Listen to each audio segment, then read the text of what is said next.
Hi, this is J.J. Stone again. I'm an up-and-coming novelist trying to get my book published, but at the moment, since I have some time on my hand, I decided to start a little book review on my YouTube channel. This is the first installment in that series.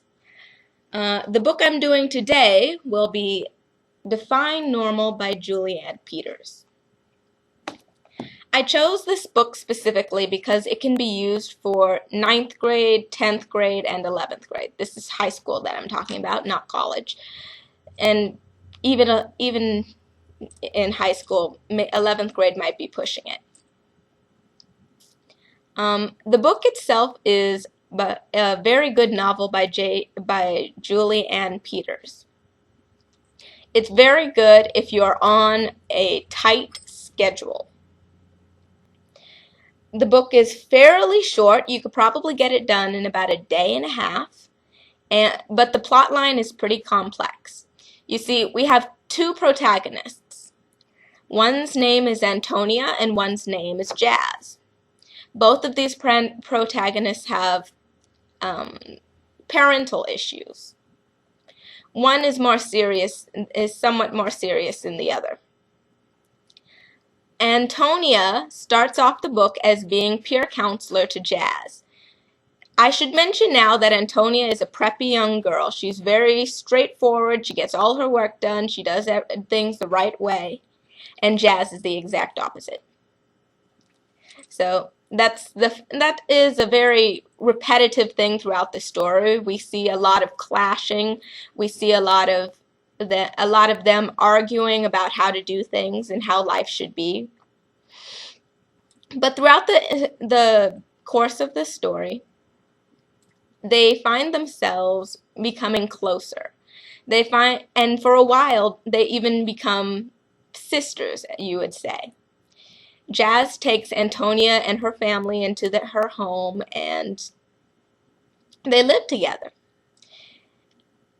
Jazz, despite her punk rockish appearance, is a concert pianist, and she's having trouble being understood by her own family. Antonia is trying to take care of her younger siblings in light of the fact that her mother is unable to do so. Both of these characters have issues letting their feelings be known. Antonia to a greater extent because she doesn't want to disappoint people. Throughout the story, Antonia and Jazz start rubbing off on each other, so to speak. Antonia becomes a little bit more vocal and a little bit more trusting. One of the main themes in this book are perseverance and perspective.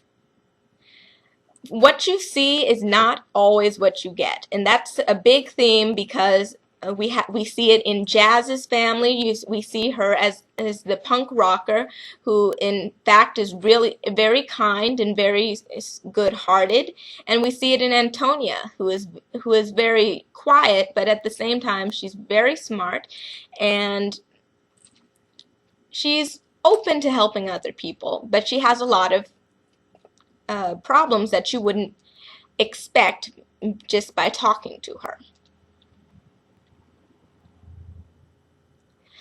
This is a really good book for people who have professors or teachers who really like notable authors. Julianne Peters is known for three things. First, she's known for having a wide range of novels, from simple children's novels and genre fiction all the way up to tragedy and adult novels. She's known for being an activist. And third, she's known for her prodigious writing. Some other books that are similar to this, in case you want to check out some other options, are Red Ruby Kisses and I Was a Teenage Fairy. Both are equally short but with equally complex plot lines. And if you've read a novel by Julianne Peters before, you know that there are some dark points, but Julianne Peters has a long history of novel writing that moves very quickly. As such, we see from the very first page how the characters interact with one another and how they're starting to change around one another. One of my favorite scenes in this entire book is when Jazz decides to put black lipstick on Antonia's lips, and then they can't get it off. Both characters show a lot of growth in this novel, so that's a very good thing to mention if you're going to be doing an essay or a project. That said, I think we've covered all the bases for this book, so if you want to try it out. It's and I'm telling you, it's a really good novel. So before we leave, I just want to remind anyone watching that the comments are open. I do read those, so if you have a question or if you have a suggestion, tell me there.